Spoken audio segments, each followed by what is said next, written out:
What's going on, everybody? It's your boy Skip, aka Skip and Tosh here, back with another discussion of Jonathan Hickman's Fantastic Four. This time we are on volume 4, so throw your fours up because it's that kind of day, and then put one of them down because it's that kind of night. No, can't start out Ah, like that.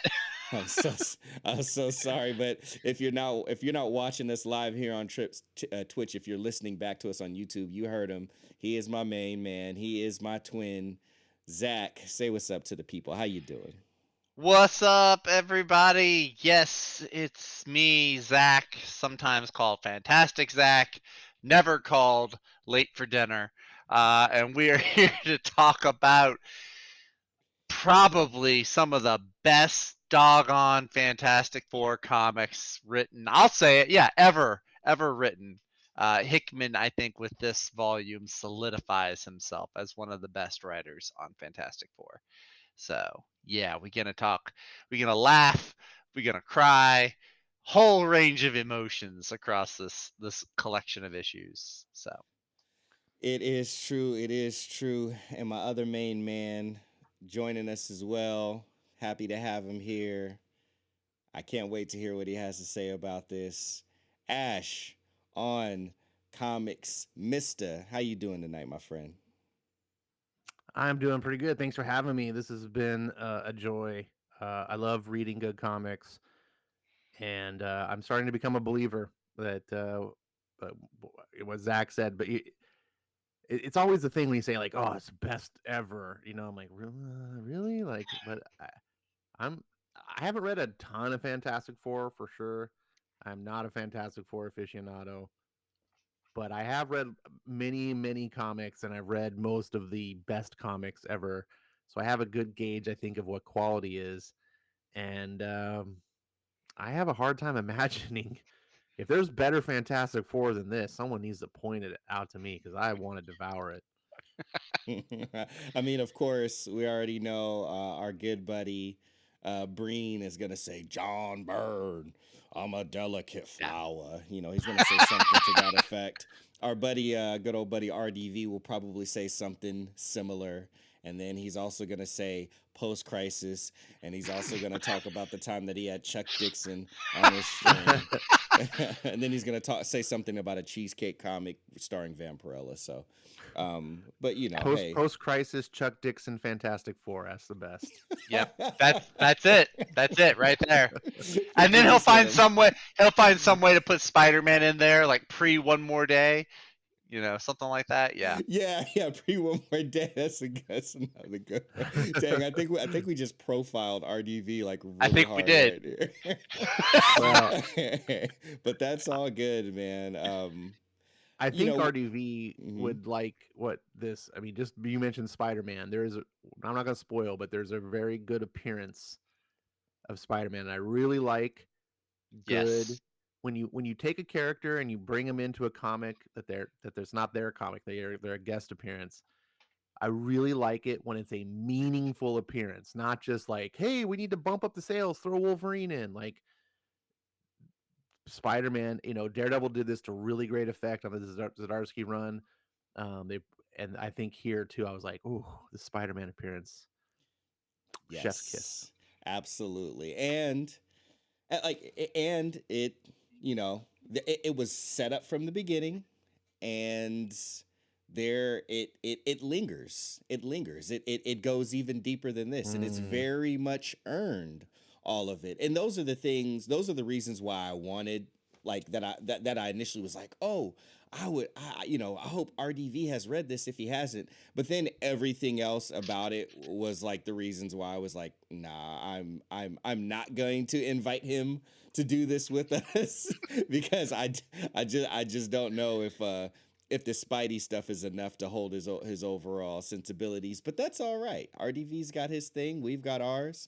And we're talking about the Fantastic Four. Now, oddly enough, Ash has it up if you're watching us live on twitch.tv/Skip and Tosh. And if you're watching us on YouTube, you see that obviously the name of the comic is Fantastic Four, but the title of this volume is three. Uno, dos, tres is three. And damn if they don't hit you right in the kisser with that title itself.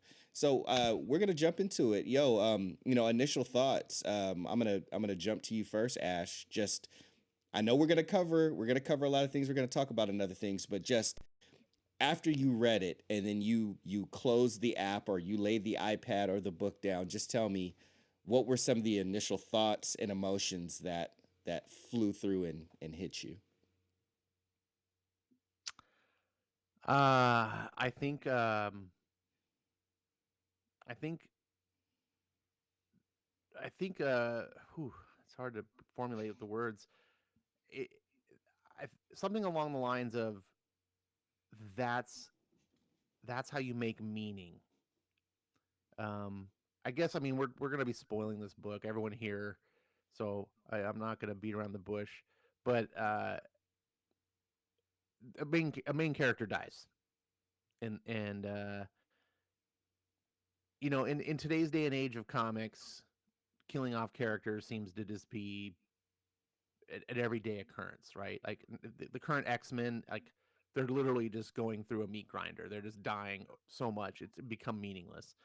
DC killed Alfred with like no affair. Just, oh hey, Alfred's dead. Moving on.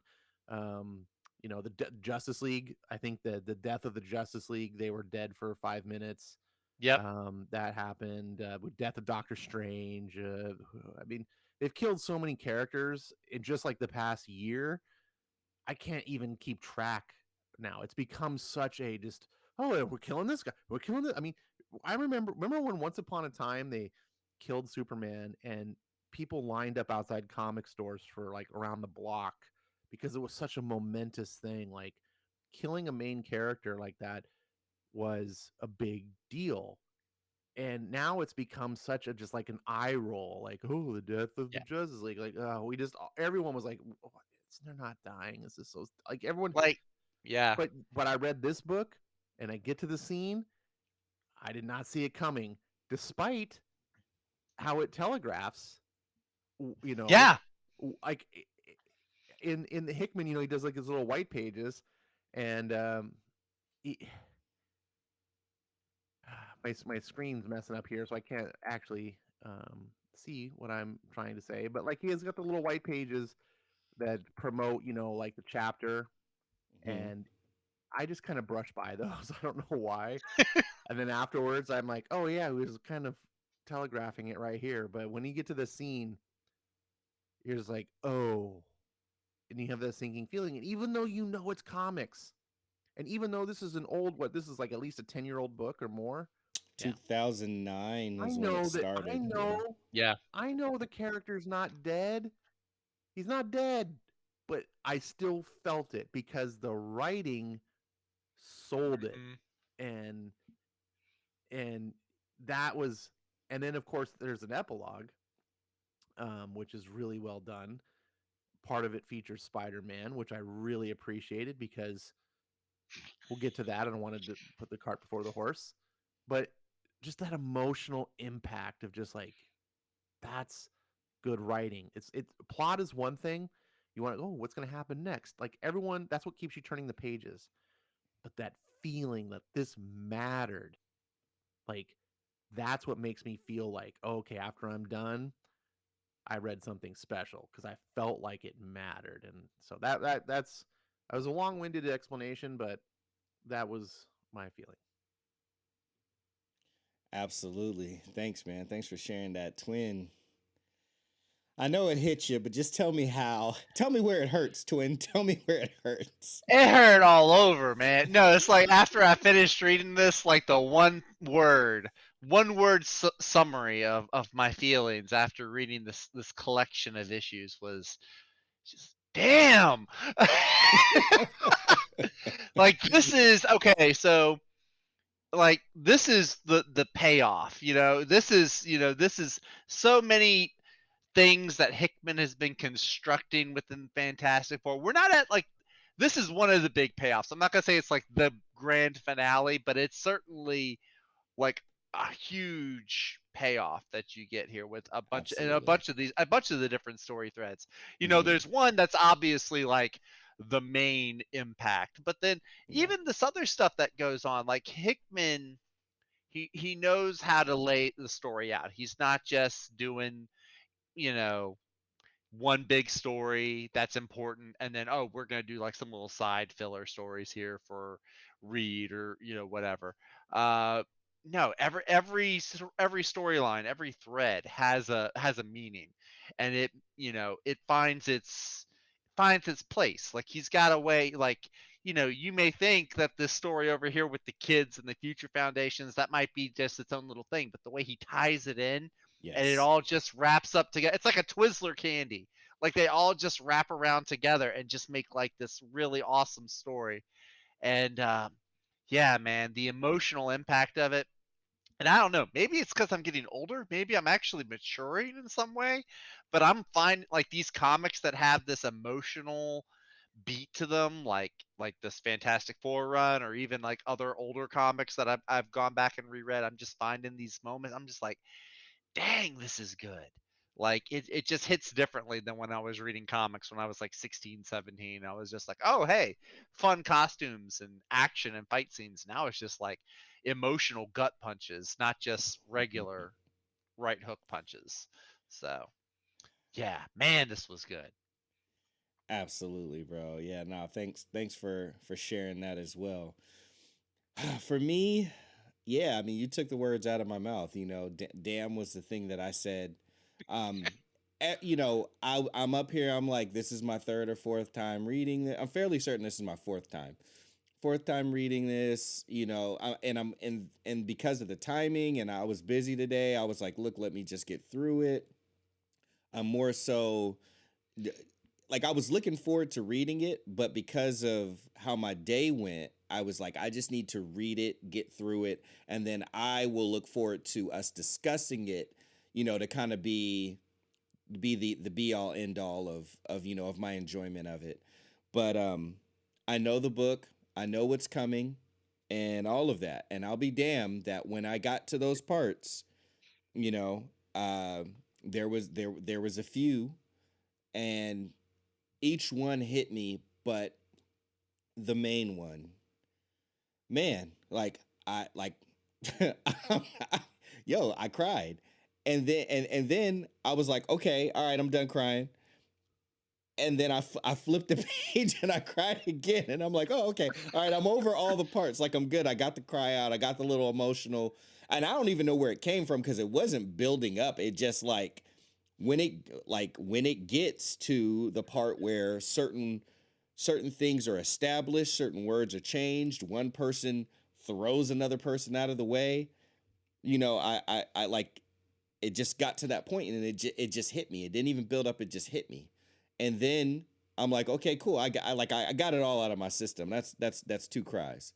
And then I flipped the damn page again, and damn it, I'm reading it out loud and my voice is getting all squeaky and I'm like, what is wrong with you, old man?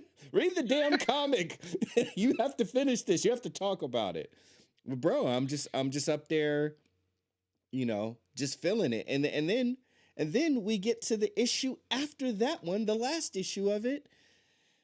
And I swore I had it all out of my system, but I cried like two more damn times. I was just like, look, you know what? Damn all of y'all for turning me into this little, bag of bones, melanin, and emotions. You know what I mean? It's just ridiculous, man. So yeah, no, and on top of like, I also, yelled out loud and like got psyched. You know what I mean? And I also, I gasped, and I also was like, damn for like other stuff. There was this issue, going through it did remind me, especially coming out of the last volume, volume 3, where we were like, okay, they're set up, we see things being established, there is still little character moments, but not as much because the plot needs to push things along.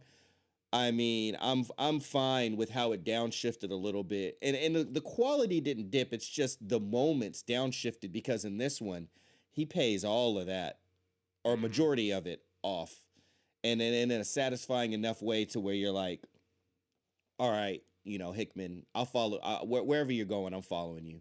Just just get me there because I'm going with you. And yeah, it's just an excellent ride. So those are our initial thoughts, of how we felt. after reading it. At this point in time, we're gonna dig in a little deeper. This is going to be far more of a spoiler discussion at this point. We already spoiled a little bit of things, so we're gonna spoil even more things now. We're gonna get into details. We're gonna break this thing down.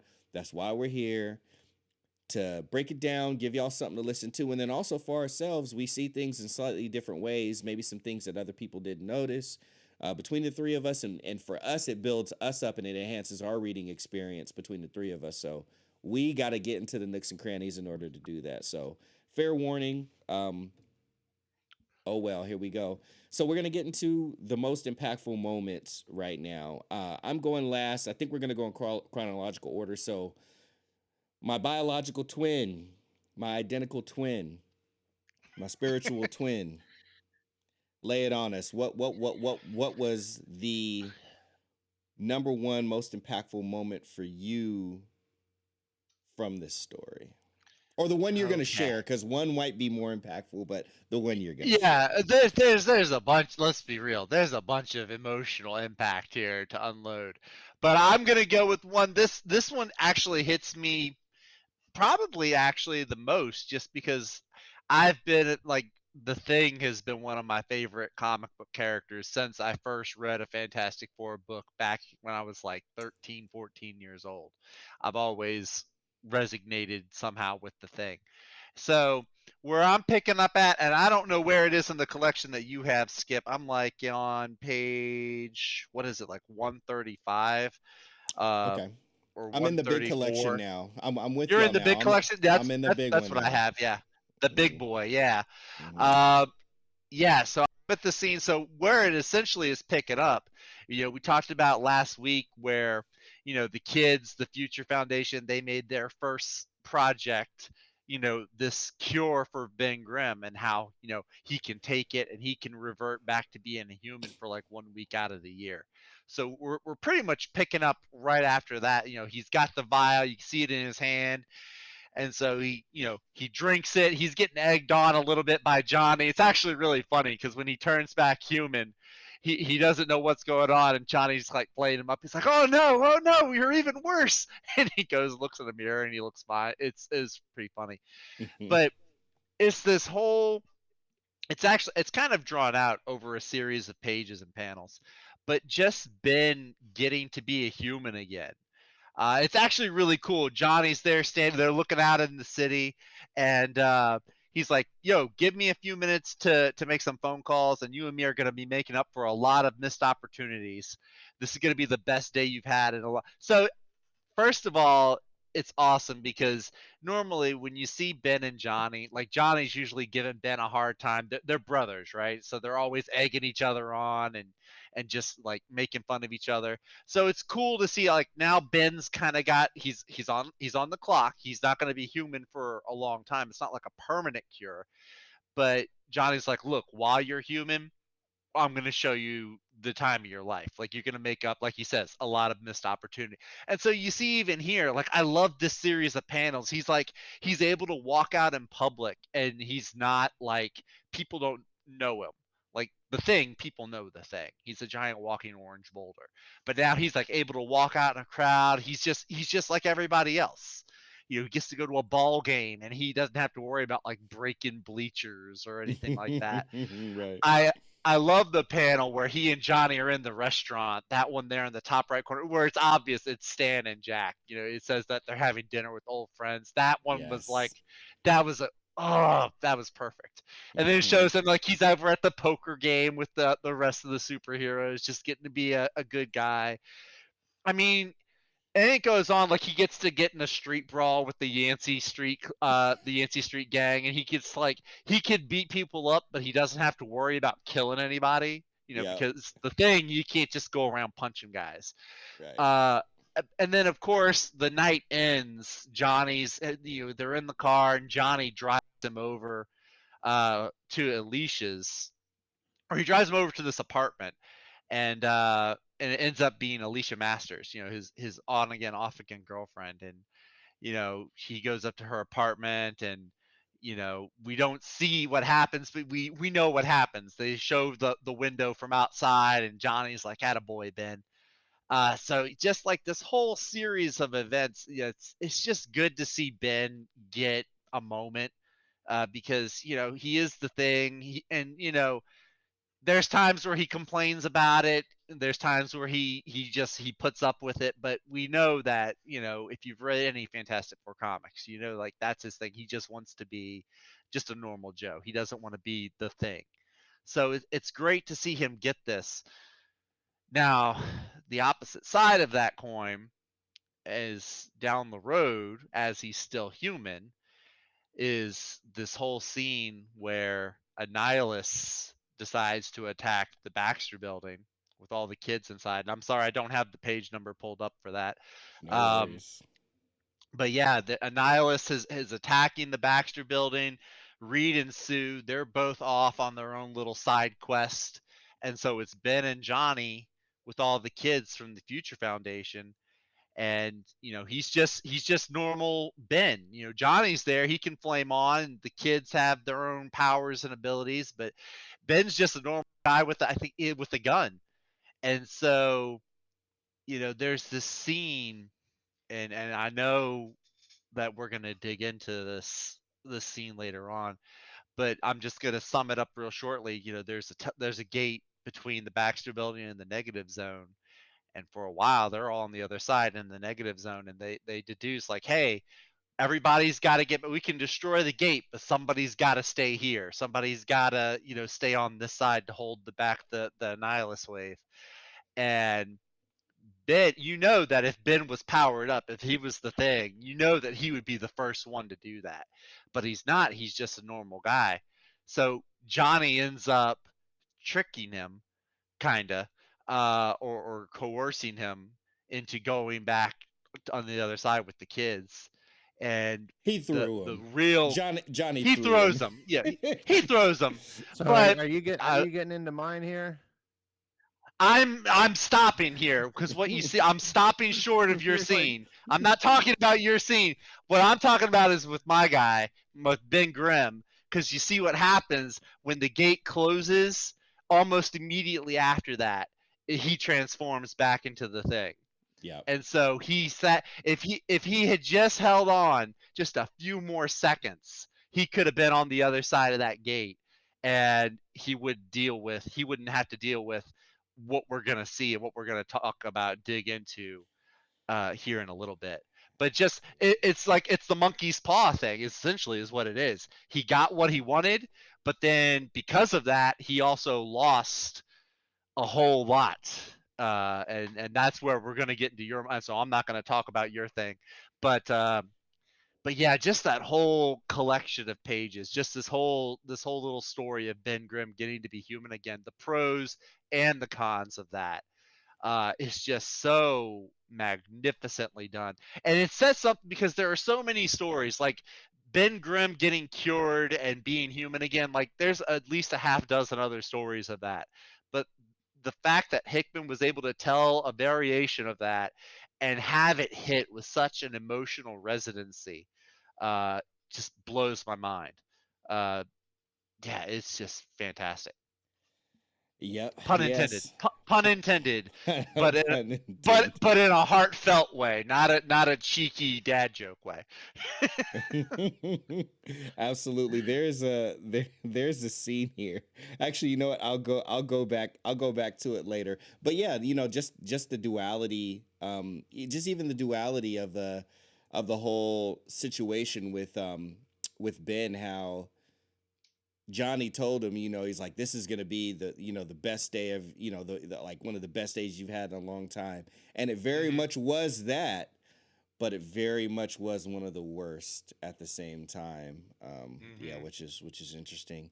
All right, Mr. Ash. Yeah, I think you might. Do you have it pulled up where you're gonna begin? yeah. All I'm right, gonna I'll put. probably have to cover over a bunch of stuff because Skip, or sorry, your twin, kind of I was trying talked about everything I was gonna I say. was trying to choose my words care. I didn't want to dig too much into who you were going to talk about. I was trying to keep it just on the thing, on Ben. But I apologize if I stepped on a few moments there. Might have stepped on a pinky toe, maybe a ring finger toe. I think A Ash's ring finger. big I I was think Ash's confused. I big thought toe you were is gonna. intact. I thought you were gonna talk about the life on the town part, and I was gonna talk about Well, the. that was the That's all good right. part, but then you got to talk about the con. But yeah, I know that's what go I'm. for it, man. Anyways, Go this for is it. I'm ready. Let me get my tissues. Hang on. so. You could probably see where I'm at, Skip. Looks like you put it up full screen. You're on full screen, baby. Um, I'm on full screen. I don't know if my view is as sharp. I don't think it's as sharp as when you show it for some reason. But Mm-mm. so this is 9 pages. I'm just gonna kind of cover these 9 pages because I don't really know how to do it justice. I mean, I feel like when I talk about Hickman, it's not the same as just experiencing it. So as as a as Zach kind of laid it out, we get to this point where the negative zone and Annihilus is coming, or his hordes are coming. The portal's been breached. They can't shut it down. Someone's got to stay behind, and we get to Ben Grimm. He's just in his human form. He's like, someone's got to stay. That's it. There's nothing else. Bentley. So we got the wizard, right? His clone kid version of Bentley. Um, 63 seconds until the annihilation wave hits. 1 minute, Uncle Ben. We're simply out of time. Well, then, it's been fun. Get everyone to the other side, Johnny. He picks his gun. He's going to make his last stand. You've got to be joking. Not this time, pal. Because of you, I just had one of the best weeks of my life. No way to go out. Wait, no way I go out to own you. Come on. There's got to be something that you're not thinking of, right? There isn't anything else? Everyone looks around, lost for words. No. All right, that settles it then. They're here, incoming. So everyone's going through the gate, and then Johnny gives him the little whoop to whoop and pushes him through. Johnny, what are you? No! Pushes him through, and immediately Ben turns around after the shield's already gone up. You stupid dumb! Open this back up, open it! We can't. There's no one left. He's just gonna have to. If he's going to activate the shield, it has to be now. I could make more time. And that's a key moment. When I was reading this, I was like, wait, why don't they just let the kid? But everyone's thinking about other things. No, that's Val. Just tell him how to work the thing. Okay, Johnny, listen closely. Enter the access code. Blah blah blah. He goes through, it explains it. Dad will have a back door built in. We'll be back. Johnny just gives a look. Entering the code. He stares at Ben through the shield. When you see Reed, you tell him. Tell him this is where I made my stand. Engaging the locking mechanism. Val! Wait, no! Smashes the shield. No! Thump, thump, thump. No, no, no! Johnny looks at him. Unbelievable. Ben is now fully in thing form. You don't wish it any more than I do. They touch through the shield. So this is it. He turns and looks, and you just see an endless horde of annihilation. Nihilus's army. 1,000,000,000 to 1. You think I'm afraid of that? You think I'm afraid of that? Flame on! And you just see the overwhelming hordes. And this is Hickman building a scene. Just like, oh my goodness, like, how do you face this? And at this point, I'm reading it. I don't think Johnny's going to die. Like, I'm like, how's he going to get out of this? And we just see the portal closing, and you see Ben just staring. And we see Nihilus, and it's closing, and Ben's jaws just dropping, getting closer. Oh, God, John. And there's a tear in Ben's eye. And then we get one of the best 2-page splashes I've seen in a long time. And you just see Johnny going down in a blaze of glory, pun intended.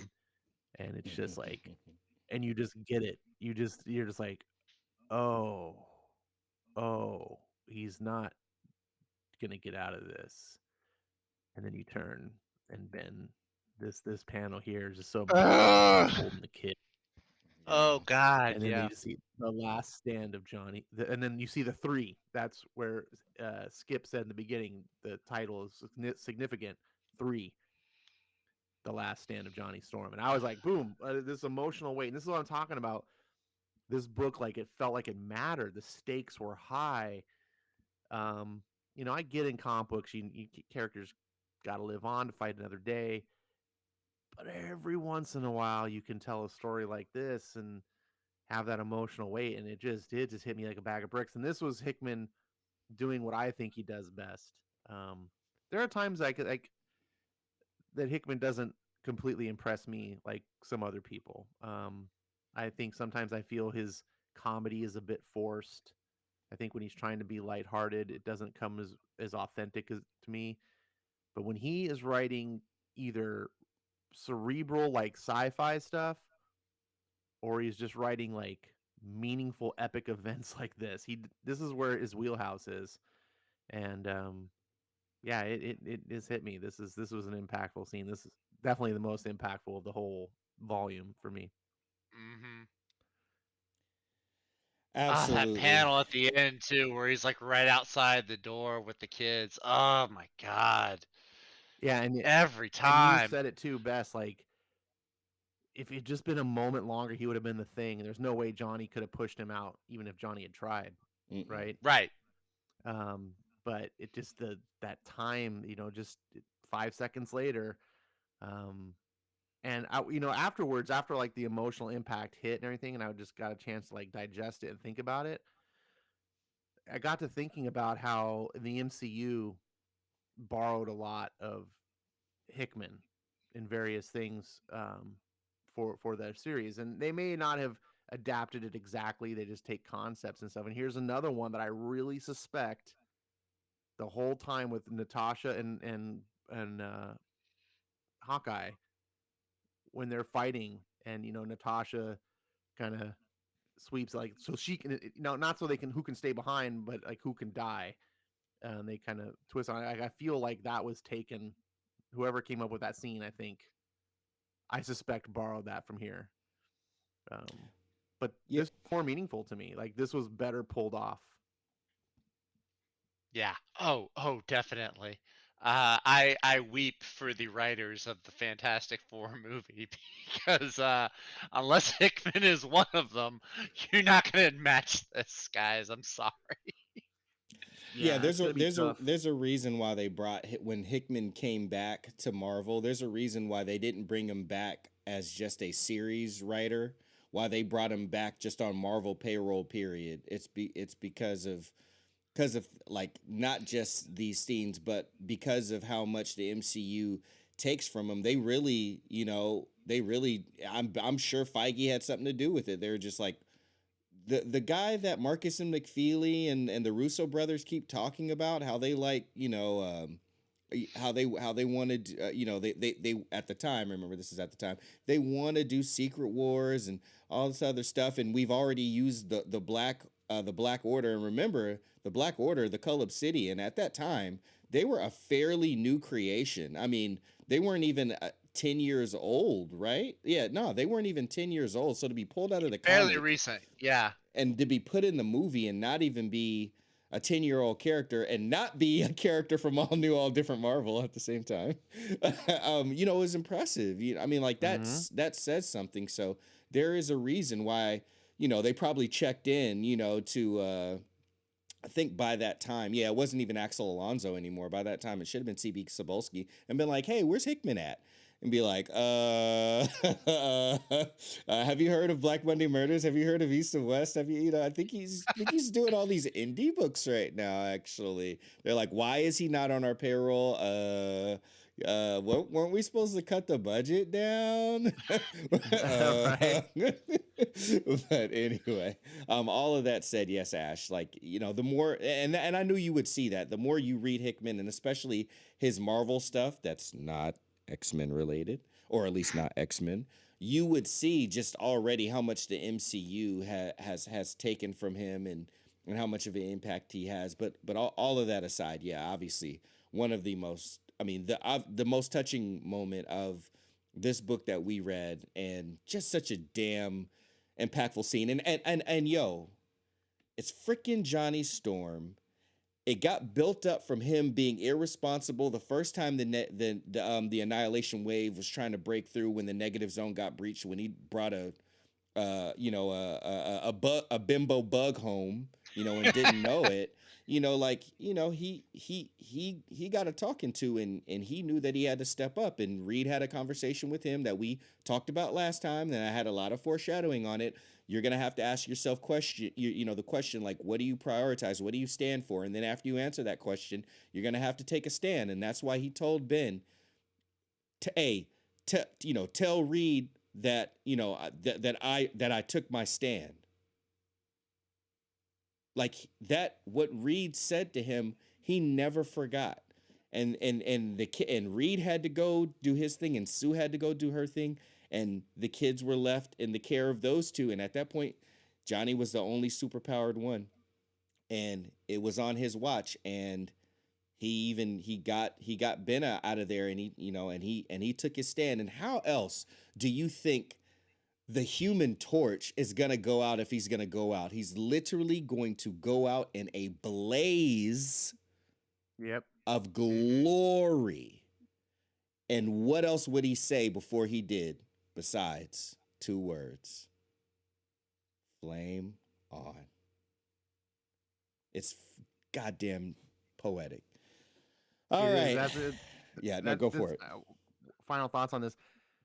Poetic is a really good apt term for this, because things come full circle. Like, there's just so many things are resolved here. It's not like Hickman just pulls this out of his ass and goes, "Oh, I'm gonna have a scene where Johnny dies." Like, going all the way back to volume 1, it was setting up to this.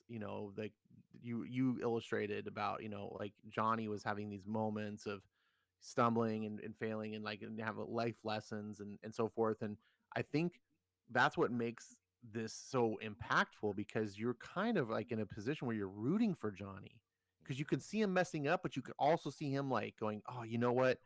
I know I need to be better." Like you can see him growing up, and he's the Yes. hero. He's one of the heroes of the story. So you're like, yeah, good on you, Johnny.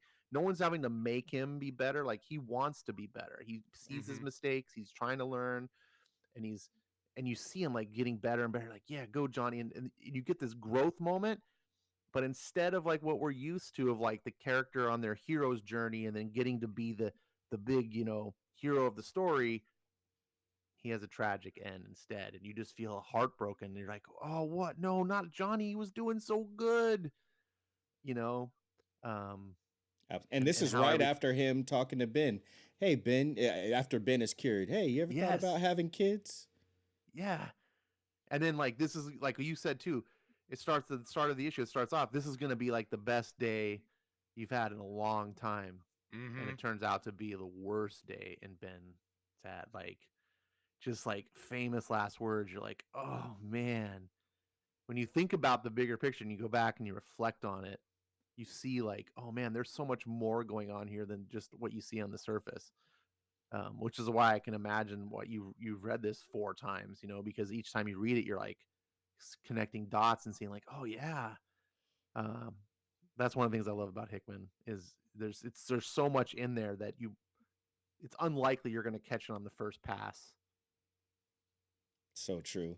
Nalo Mm-hmm. likes to remind me that Jonathan Hickman studied architecture. So it's no coincidence of how he approaches stories and stuff by building.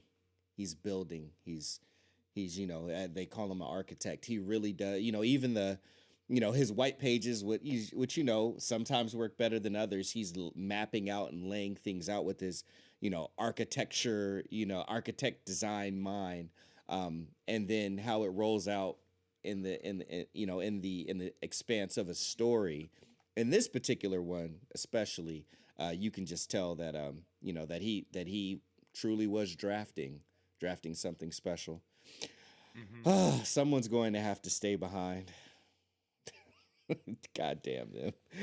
My moment, my moment. I got so wrapped up in this, I didn't even go to the page of my moment. So excuse me as I find that page right now, but this is after everything has been done. This is after, in the midst of that time, they called in for reinforcements. So the Avengers were on their way. You know how we always get that, well, why didn't Batman just call the Justice League? And why didn't so and so just call the X-Men? Well, guys, Hickman thought of that and he put it in there and they were coming. It's just the wave happened faster, and they just weren't able to get there in time. So in my issue, at this point, the wave has come, the damage is done, the door is sealed. Johnny took his stand and he did it, but the world also knows now that that was his last stand, and and he took it, and Johnny Storm is he ain't with us no more. So on page 249. Everybody, this is the morning issue. It's a silent issue. It's drawn by Nick Dragata. And this will be one. This was one of the reasons, if you hear me talk about Dragata a lot, and you don't know why I like him so much, maybe you're not in the indies, maybe you are, but if you come and you read that last issue and then you read this one that he does, for Hickman and him to work together for the first time, and for Hickman, someone who's good with building all this stuff up, to take his hands off the wheel a little bit and say, you know what, new artist that I've never worked with before, I'm gonna let you drive this one because the ideas that you have and the way that you're expressing this is so powerful. He did, and it was mostly, almost completely a silent issue until you get to the last few pages that another artist did, and we're gonna talk about those pages later too. But my scene was, as everybody's mourning throughout this issue, the kids and the Future Foundation, Sue, Reed, everybody's mourning differently. Some friends of course it's gone. Amazon. I wish to have words with you. Come on, Bezos. Jeffrey, are you screwing this up? We're on day 26 on the month of mourning, and we see the Fantastic Cars show up. We see two figures off in the distance. Ben Grimm jumps out, and and the two people show Ben a hologram of Johnny Storm. And he looks at it, and you see the look on his face. He's shocked and horrified all over again, and he turns from them. And then in the distance, and I love that far off shot, all you see is a bunch of lightning strike, and then you see Thor, and you realize, oh yeah, that's right, that's Thor. He's got his little stick when he had to bang it, and then he turned into Thor. And then you see him go and say something to Ben, and Ben just barks back, and then finally he has to go and put his hand on his shoulder. And when he does, Ben, full of rage, full of anger, that it should have been him. For how long has Ben Grimm had effectively a death wish? Looking like how long has he been searching for a good death as an honorable way to let this burden of his visage pass from him, and not been able to get it. And he's so filled with rage for that too, and he just knocks Thor back. And the next thing he looks over, and you see that the other figure that was there from him was actually David. Dang it! Oh my gosh, Dr. Bruce David Banner. Bruce Banner. I always want to say Yeah. David Banner. Bruce Banner, and he turns into the Hulk, and he knows that he's gonna have to initiate, so he just hits him with the two-hand uppercut straight to his jaw. Finally, Ben starts raging out, getting some of his anger out. That's exactly what they want, and he starts beating on Hulk, and Thor sees him beating on Hulk, and Bruce has to tell him, no, let him. This is what we wanted. Let him get his anger out. He won't be able to get any rest until he does, and you just see him just beating on the Hulk. How many times have the Hulk and the Thing clashed? You know what I mean? In various reasons, but I don't know if they've ever clashed like this. And Ben beats Bruce until he can't raise his fist anymore, and he just collapses and cries.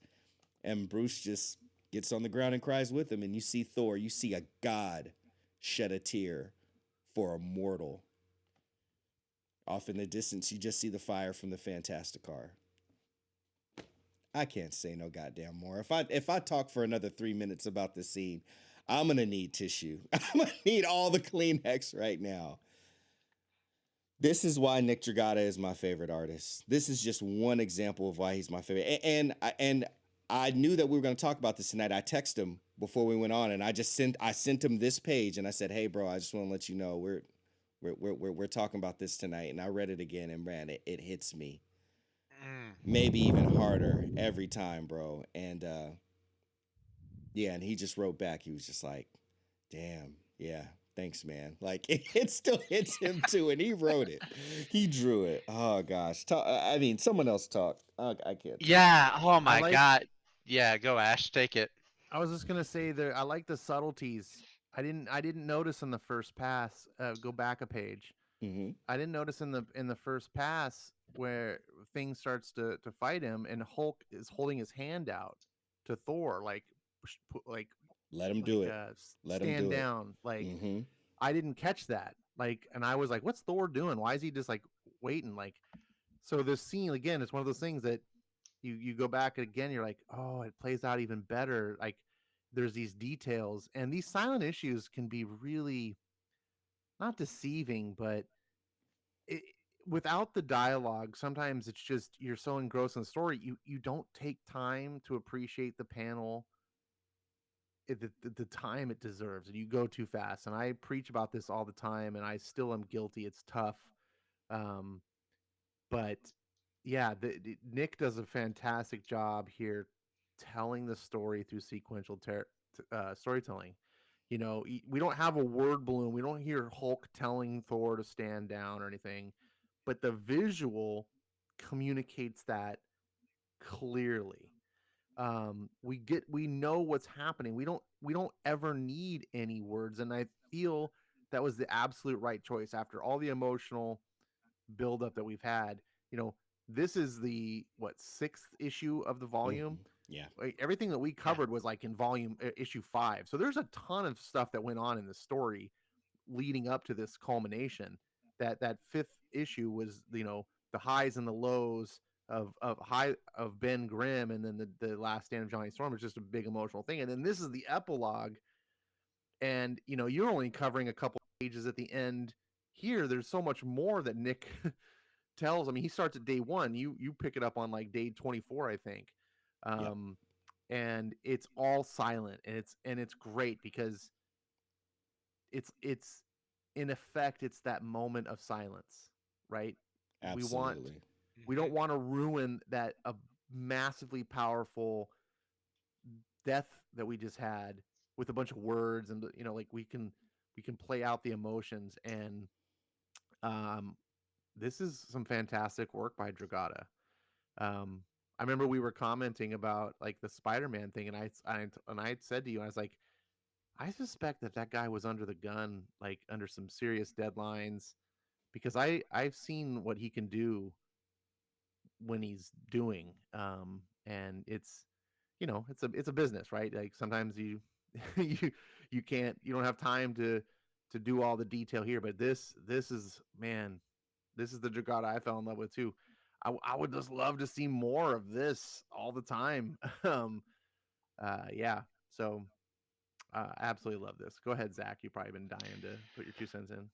Oh no, dude! Yeah, this was one of the like. There's so much good in this whole issue. Like all the Nick Dragata pages. Like, I mean, it's like you said. Like, I think that it was the best choice to make it a silent issue, just like wordless. Like even the scenes before this. Like, there's Mm-hmm. just so much good wrapped up in this.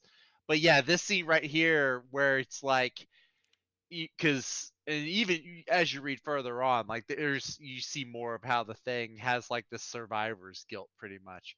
But Yeah. yeah, just and at this time, I actually think it was really cool because I was actually thinking back at this point in Marvel, the Thing was on an Avengers team Mm-hmm. Yep. that Bendis was writing, which was Yeah. actually my favorite title at the time. It was a Bendis book. How ironic, but it was kind of cool to see, you know, because I mean everyone thinks of the Thing, and you know he's with the Fantastic Four, but you know. they're all grieving, and so Ben one doesn't, I think probably part of what's going on is like he doesn't want to be an extra burden to his family, so he goes out and he meets these guys. They're not part of the Fantastic Four, but Ben is part of the bigger superhero community, and just the fact that he would have like these friends that know how he needs to grieve if it's just like wearing himself out. I love it's actually the next page, Skip, where he's just like beating the Hulk, and the Hulk isn't throwing any punches back. Like he's just standing there just like letting him get his licks in, which you never see. Any other time you see the Thing fight the Hulk, it's always like an even fight, punch for punch. Bruce is just like just letting him because he can take it, right? And so yeah, and then Thor just like crying. Oh my god, I And can't that's do the it, Skip. I and can't that's do it. I'm tagging you out, brother. I got you. And that's the other thing too, right? Like, if we're talking about strength, the strongest Avengers, the alpha males and all that, like that's who came. Like the three strongest, of the people that they know immediately, like in their area, their realm, a god and and an impossible beast came to let the Thing, we call him the Thing, this creature who's just filled, like you said, with guilt, with rage, with anger. They came to give him the type of catharsis that such a type of people, in most cases need. Hmm. Just to get all that testosterone, get all that anger, get all that out. And they came and they gave him the type of therapy that he needed, and only they could do that. It's actually, so I'm just now recalling this. This actually is a testament to how Marvel used to do continuity. Uh, Shortly after this, there was an event. I forgot the name of it. It was a Thor centered thing where the Thing got corrupted by an evil Asgardian hammer. Bruce did too. The Hulk did too. And Mm-hmm. there's this scene where Thor has to fight both of them, and he has to like knock out the Thing, and then he has to fight Bruce. And but he talks about how like the Thing was like one of his best friends. He's like, just I'm even thinking about that. And I'm like, I want to go back and read and see if there's any callbacks to this scene. Mm. Uh, just because even this was back in 2012, I think 2011. Um, so a little bit, somewhere around this time, because back then Marvel still did some degree of continuity. But yeah, just I'm just thinking about that because yeah, just this whole camaraderie and just how they're there for them. I really dig that. So Absolutely. But that was mine. That was my share. Those are the moments that packed a real punch, pun intended. Pardon the pun. But now we can open it up. We're just gonna open it up to just kind of talk about little other panels, pages, things that jumped out to us about the run. Um, Ash, I'll jump over to you. What are some other things that you kind of just want to jump to and discuss about this volume. Well, while we're right on this part, Mm-hmm. because this entire issue was fantastic. hmm Mm-hmm. Right after that emotional scene, we cut over to Reed, Mm-hmm. and we see him just kind of staring like just at a computer screen, kind of just distraught. And this is 29 days after Johnny's dead, and we're going through the emotional pain or whatever. But Reed, we look down and we see him just staring, and you can just see like the dark circles under his eyes and the stress, and he's hasn't shaved, and he doesn't have time to mourn because you look at the list right underneath it, and it's like invasion from the negative zone, threat high, invasion from the universal inhumans high, celestial invasion via the bridge, it's only medium. but we but we've seen what can happen, like when they killed all the Reeds, like Franklin's power set high, turn the page, Galactus destruction of Earth high, reformation of the council necessary. And just that look, I mean, this is like where I kind of go bravo to Nick, because it's one thing to be able to just to draw cool comic figures and make cool looking pages, but he captures this emotion again without words. Like, I mean, obviously we needed words to see on the computer screen, but just we can see that the anguish and the stress that Reed's going through, because how's he going to deal with this? And we know he puts everything on his shoulders. And then someone teleports in, and it's Dad.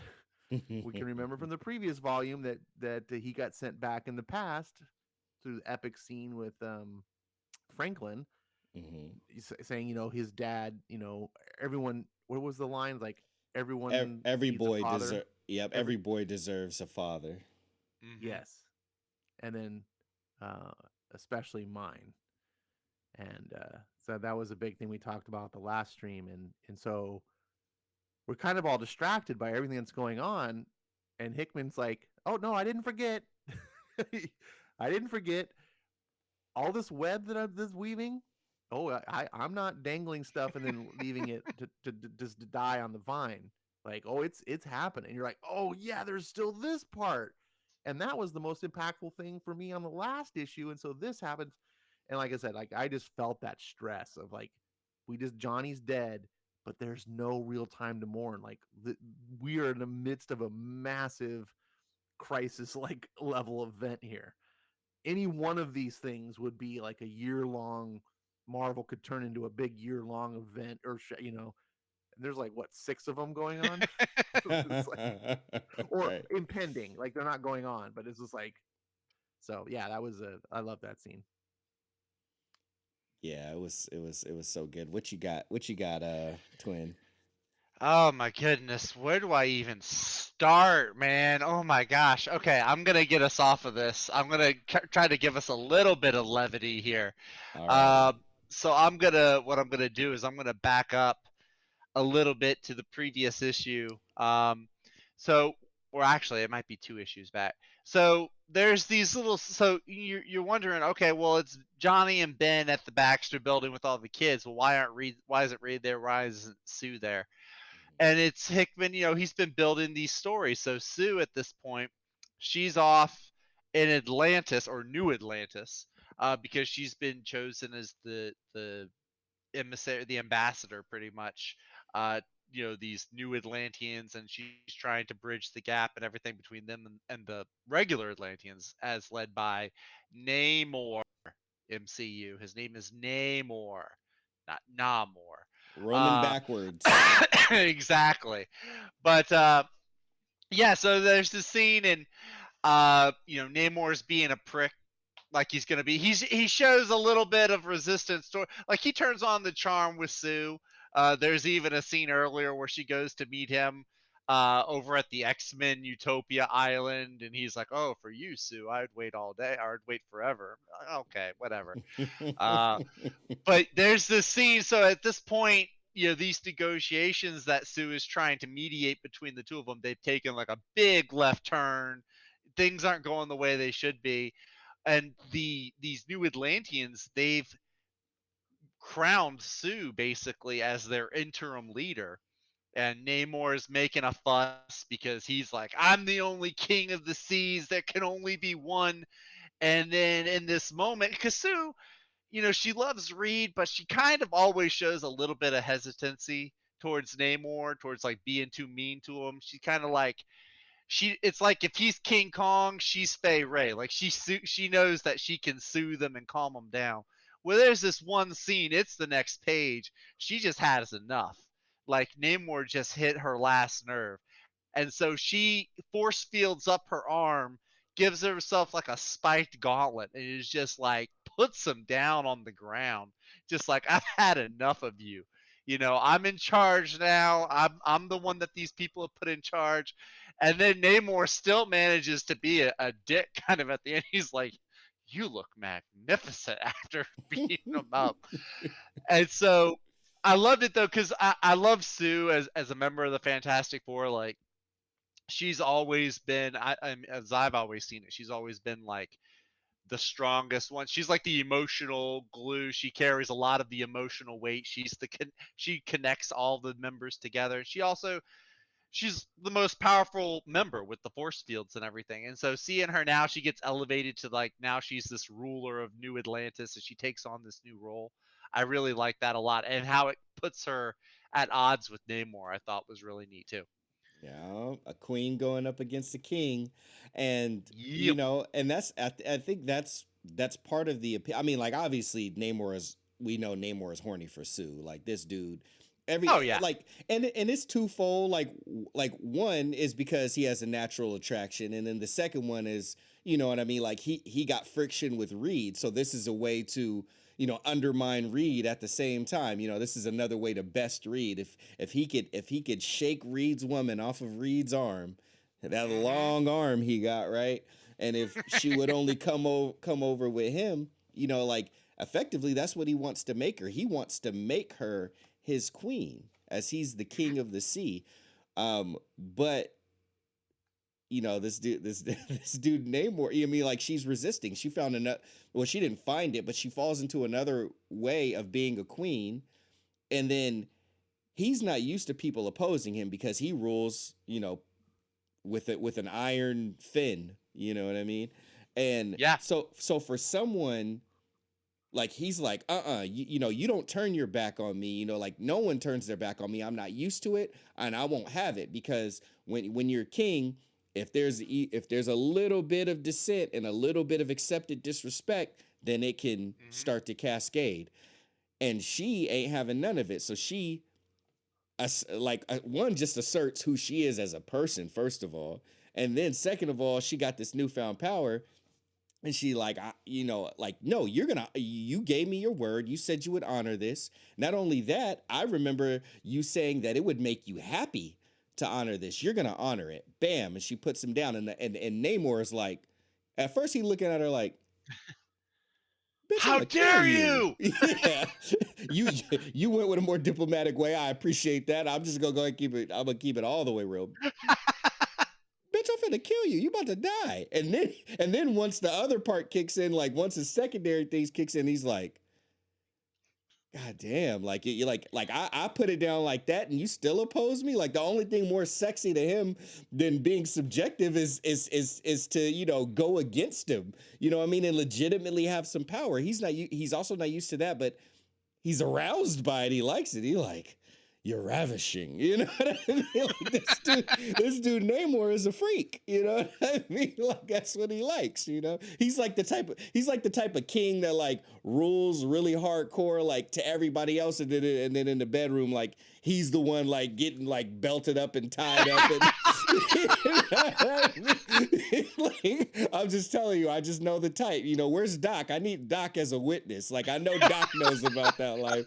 Like Doc, please let these people know. Anyway, so I just but again, if we're like it's very entertaining. But if we bring it back around to the way that it's constructed, again, it just speaks to Hickman. As he understands Reed, as he understands Johnny, as he understands Ben, as he understands Sue, he understands Doom. He understands the other, big powerful villain. He understands Namor, Mr. Lover. Because that's what it's supposed to be, right? Is that what they said? They said Namor. It was like short for the boy without love or whatever. Like I'm gonna call him the lover boy because you give Well, Sue something look, spiked and make contact with Namor, and all of a sudden he's like a little puppy dog. that's it. I mean, they got Namor pretty much will flirt at any blonde. I mean, at this point, I know he was making eyes at Emma Frost too, He's got a because type. Hey, he's he was got a kind of type. he was kind of flirting with Ramonda in the Wakanda Forever thing. So I guess blonde Yeah, and white haired ladies. He likes blonde and lighter blondes and, haired. and Yeah, old women. God help us if he ever meets Captain Marvel. I mean, good lord. Oh gosh, that's too funny. Twin, you got me. All right, Ash, you got anything to throw in there, Ash, or there's mum the Yeah, I word kind on of wish this we'd have one? done out of order because that's like the finale of that particular subplot. But I'm going to go back to the beginning of that, Okay, cool. Do it, which man. Take it back. I didn't which spoil that one, so I left you go. You're wide open. Go well, for it. it, let's see. If you're in the big book, it's going to be what page is this? 171. Got you.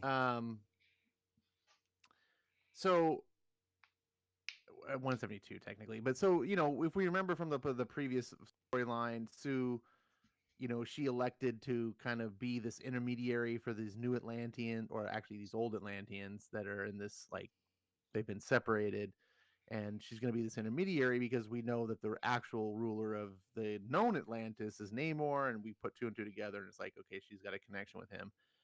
And so she's basically playing diplomat, and she's bringing Namor to meet with them and basically figure out how they're going to all commingle and divide up the seas and do all that stuff, which I found very interesting because previous to this, Namor, like the Namor has been like king of Atlantis or whatever. He's all the oceans are his. There's just one united undersea, like, government, if you will. It's not like in the land, it's all these, we have all these nations and they're all opposed to each other and different things, but the seas aren't like that. So this brings that something that Namor's not used to, is having to deal with, like, wait, oh god, I gotta, like, make agreements, and there's other people and all this stuff. So I was like, oh, this is pretty interesting. I like that sort of stuff. And we we have the kind of a tropey thing where it's like no one wants to really compromise. Everyone's making demands. We want this. No, that's too much, and da da da. And of course, you could just see it, like, burning. Like, Namor is just like, he doesn't have time for this stuff, and he doesn't really waste time. Um, and he basically says, while you slept, the world changed, old king, and it changed for the better. I agreed to this meeting so that I could see your face, to see you for myself, exactly what you had awakened from the dark long time ago. And now that I have, my course has been set. Oh, what are you saying? Here is the answer to your demands. Namor, no! He just hurls his spear right to his chest. Compromise? Never. And I'm just like, whoa, dude. There is but one king under the sea, Imperious Rex. And it's just like, yeah, this guy's not messing around. The Imperious Rex is what, like, yeah, when he chants that, I was like, okay, we got a badass over here. Okay. Yes. This Yes. is Namor. That's the thing. Yeah, Namor is a badass. I hate when Namor's written not so, right? It's the same thing. I have the same problem with Doom. Although I don't like Namor nearly as much as Doom, he is a badass, and I don't like seeing him just treated as like, oh, he's just like, oh, he's another mutant, or blah, blah. It's like, no, dude, this guy is one of Marvel's original characters. You might be Marvel's oldest character. One of them for Um, sure. Yeah, definitely. Mhm. so yeah, just seeing this is like, oh yeah, reminded Namor does not F around. And Mm-mm. so things happen. This is how Sue gets to become kind of a semi queen, because we discover that in their culture, when, like, the when the king dies, the whoever's was, like, next in line or whatever, they were not old enough, so goes to be whatever the intermediary was, which happens to be Sue. So there's this whole political thing, and it's like, oh, so you now or speak for us, like, and so that's how she ends up having this confrontation with Namor, and this happens over a couple of issues, I think, um, where this all builds up, and then Yep. she's like, "Nope, I am in charge now." Like, I speak for this, and I wasn't quite as enamored with, like, how Namor got a little bit, how do I say, like, a little simpy there. He was just like, Hey man, hey, "Oh, don't you're kink shame that magnificent." man.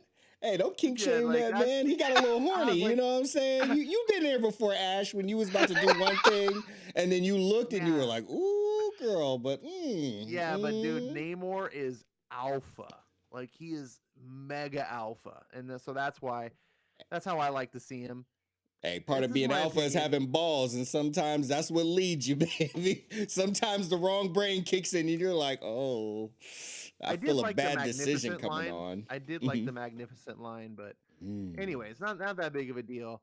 Um, but yeah, I do love seeing Namor as a badass, and the way that scene played out, just like, I was like, oh, what's going on? Like, I just thought we were just getting some politics, and he's just like, nope, romp, and it was just like, oh my gosh, he just Darth Vadered that guy, like, Shagunk. he just did not mess around. Turn that man into a kebab.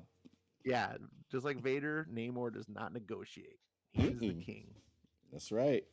That's what I love about Doom and Namor, man. They like, Yeah. they're kings of the castle, and they ain't taking no losses. They ain't taking no shorts. But everybody's got a chink in their armor. Everybody's got an Achilles heel. It's all about if you can find it or not. Mm-hmm. Okay, well, with that said, Well, even mine's. speaking Mhm. of which, though, real quick before we Yeah, get to yours, sure. Doom does. We should get to that after years. Like Doom has a That's kink in his true. armor. We haven't touched. We haven't talked about who all hope lies in tonight so far. We have not, but that is one of my moments that I want to bring up. But it's not the first moment that I'm going to bring up. And you know what? Actually, I'll tie it in because the thing that I was going to jump to is not it's not super meaty. But I wish Austin P was still here because he would really appreciate this, especially after what he was involved in last night. But let's cut to the chase. Let's just cut to the chase. Zach, Ash. Oh, okay. Jeffrey? Jeffrey. JB? Bezos, Bezos. you doing? All right. Be honest with me. Why has Eric Breen not told us that he was the model for Ben Grimm when he Holy is not in the smokes! thing? It is. Oh my gosh, that Oh bottom yeah, panel on the right, that is definitely Eric Breen. Holy yeah. smokes. He should be getting paid royalties. He is. He just hasn't told us. He dislikes current Marvel so much that he doesn't want to tell us that he was a model and he's collecting a paycheck. I was wondering how he still bought I all need those new comics every day. I need to take that panel and I need to Photoshop it so that the word balloon says, "You're a delicate flower." Dude, I'm telling, even the one above when he's like about like when Alicia is like, touching his face and finding out that he's not in the rock form anymore. Like Mm-hmm. even that looks like Breen. He even has like Yep. a very short neck like Breen. Like it's obvious that Eric Joseph Breen was the model for Ben Grimm. That's why he sounds like him. And he just never told us. He got some splaining to do. Simple as that. Come You got some clean, Breen. splaining to do, Lucy. You got some splaining to do, Eric. Um, okay, so on that note, let's go over to something that's a little more conversation friend. Well, I want to say friendly, but Yancey Street. So all hope lies in Victor, right? And Reed, try as he might, he is quite brilliant, but he does have competition. Um, so Valeria finds out that her daddy's done a bad thing. I love also when she finds out too that she's just like she, she finds out that her dad rebuilt the bridge and he wasn't supposed to do that. And I just love the when she was like going through it, the little look on her face when she's like, "Ooh, dad, mom is gonna kill you." Like I have had my own daughters find out that I was doing something that I was not supposed to be doing, and when I'm busted, they're kids, so they're like usually they're getting busted and reprimanded. So when they bust you as an adult, oh, they let you hear it. They're like, "Ooh, dad." They like they can't do anything, but they take joy in the fact like, "Ooh, mom is gonna get you. She's gonna get you." And I just felt that moment right there when I saw Valeria, just like finding out, what her dad has done with rebuilding the bridge and everything. But her being Valeria and knowing her dad's in trouble, he's in over his head and he's confident that he can figure it out, but he's so bogged down with so many. He's trying to solve everything. Trying to solve everything. That's a lot of pots on the stove, right? So he's busy with other things right now. So she takes it upon her little, however old she is, self to go see her godfather. She goes to see the other person that she knows is smart enough to possibly help out, and she goes and sees Doom. Now, in the midst of doing that, she talks to him, she tells him some information, she checks out, and she realizes that his responses, she's an astute observer, and she realizes he doesn't respond like he normally does, and she pretty much tells him like, okay, yeah, I realize your motor function's a little off. Like your eye contact kind of wasn't consistent. Your like, your heart rate seems like it's dropped. Pupil dilation. That's all consistent with like a brain injury. What's going on, Godfather? Like, what's happening? And I do like that he is her godfather because when we go to Mhm. Latveria, he's very much sitting up on his throne like an Italian mobster godfather, sitting in their chair, like at the mob Italian restaurant. Now wait a second. Um, Time out. what's Time out up? for a second. Yeah, Doom is her godfather. Yeah. yeah. So Doom was actually the reason, if I'm correct, it's been a while since I've read it, but Doom is actually the reason Valyria is born. If not for Doom, she would not have been born or would not have survived being born. Okay, I Doom didn't know that did, part. yeah, and actually her name, like the whole agreement was that Doom would help deliver her or help save her, like as a baby, but Reed had to give Doom the privilege, I guess, of naming her. So her name Valeria actually comes from Doom. So Okay, yeah, Doom and Valeria are they're intertwined in comic but because history. they don't mention that he's godfather in this book. She calls him Uncle Uncle Doom. Doom, yeah, she calls him Uncle She Doom, but calls him yeah, Uncle Doom. Yeah. yeah, yeah, Okay. Yeah, but official, but obviously he's not actually her uncle because there's no blood relation there. But yeah, yeah, he's her godfather. But she calls him Uncle Doom or Uncle. I yeah. think sometimes Uncle Victor, but yeah, Uncle Doom. Godfather is a serious like role. Like I'm shocked that Reed would give his arch nemesis, like make his arch Well, nemesis the godfather of his child. well, that was the thing because Doom, Circumstances. that was like a victory that he held over Reed. Like I was smart enough to save your daughter and your wife through the childbirth when you weren't. So it was really a humiliation play from Victor towards Reed, basically. His favorite pastime, humiliating Reed Yeah. Richards. uh, but yeah, with all that, she realizes that, and she determines like, oh yeah, I can fix that, but in exchange, you're gonna come help my dad fix this mess that he's done. So you come with me, I'll fix you, and then you help my dad. Do we have a deal? And she basically goes and brokers, a deal with a tyrannical, villainous leader who, of course, because he's familial, Hmm. that's his little weakness, because on the flip side, that's the thing too, and that adds more context for me. Now I can see it even more. I just took it for like, okay, I know that that's her godfather. I just never knew how. So she's family, but also, the humiliation thing for Reed, but on the flip side, if it's humiliation for Reed, then it's pride for Victor. So she's part of his pride. She's like a pride to him, and also I'm sure, like, like we know Victor Von Doom has a heart. It's a cold one, and you probably need a Mhm. magnifying glass to see it, but he does have one. And Right. for his children, and for like well, obviously for all of Latveria, he loves his people, he loves his mother, he loves his son, and he loves his goddaughter. So it's all tied in, and where that leads, especially regarding the whole all hope lies in Doom thing, because I when I was first reading through this, I remembered being like, I didn't know about Doom's like brain damage from like that experiment that they tried to run and everything. I didn't know about all that. So to find out that he was in this weakened state, I'm like, well, how the hell is all hope gonna lie in Doom? I was thinking, okay, Doom, but not this Doom. Like maybe he gets a hold of one of those other Dooms that they had buried underneath the Council of Reed's little chamber. Maybe he gets one of them and like unlocks them, or maybe he swaps bodies with them or something. But I was like, how can all hope lie in this Doom? He's broken. But again, Mm. just masterful story writing. You set something up. You set up a quote unquote impossible, or at least like a, a, a through line that has an impediment, and then through storytelling you have to show how that impediment is overcome in order to ultimately get to the destination with that person or that storyline that you want to get to. And that's what Jonathan Hickman does in this one. But Hmm. that's mine. Yeah, it's a cool one. Yes, Yeah. sir. I'm still a little Mhm. bit mixed on Valeria though. Like, didn't they establish in the beginning of the story that she's 3 years old?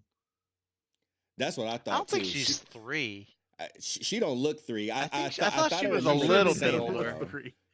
Yeah, Yeah, I thought I remember them talking about her being 3. I also don't know the passage of time either. So maybe That now whole she's four and a the whole half, Ash. sliding, yeah, that sliding time scale, Marvel. Come on, guys, it's so confusing. Yeah. But well, the sliding time scale just is really meant to be that time doesn't well, I'm stand just saying. still. Well, I mean, because she'd been around That for a while. Like I think she was. I don't remember exactly when she was born or when she was created, but I feel like she would be older than 3. Uh.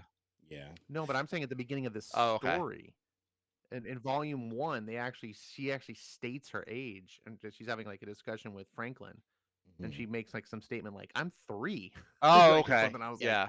and I was like, Hmm. what? Excuse me. Hmm. You know, Yeah. Absolutely.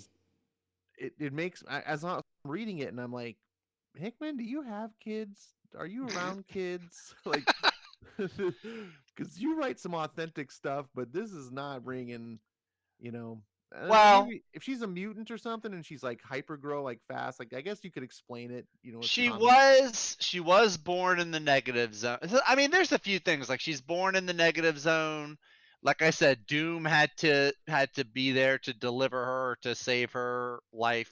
I think he used science and magic Oh, see when this. conceiving her. So So there's she could be 3 years old, but her body could be that of like a 12-year-old. yeah, exactly. There are some worker. I mean, it's comics. You're gonna That's what have I'm about to say. It's really just there's they got to messed be a up. It's suspension of comics. disbelief somewhere.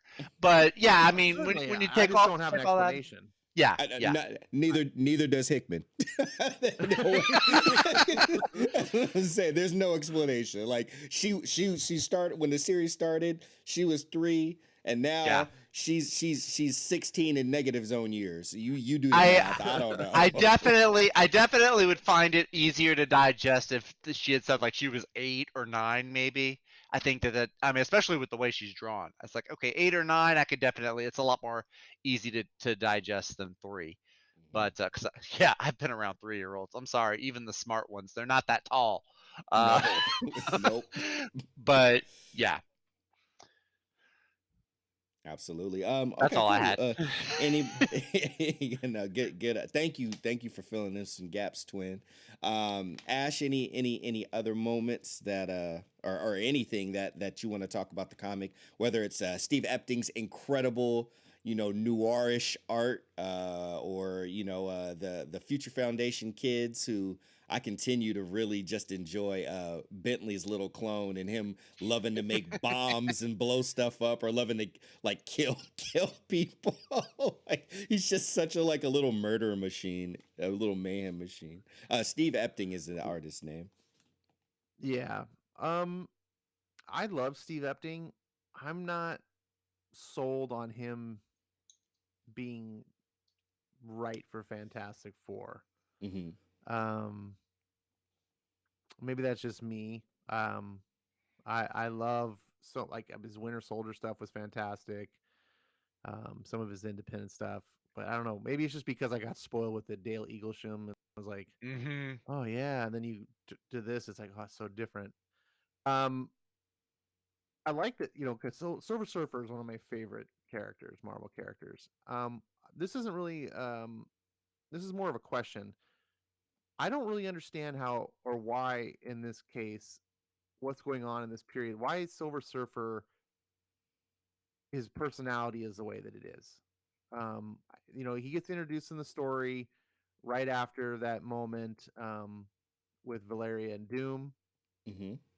We cut to elsewhere, and Silver Surfer's off in the stars, and there's really cool narration um, that culminates in something so unthinkable that when he can finally speak, only a single word escapes his lips. Unacceptable.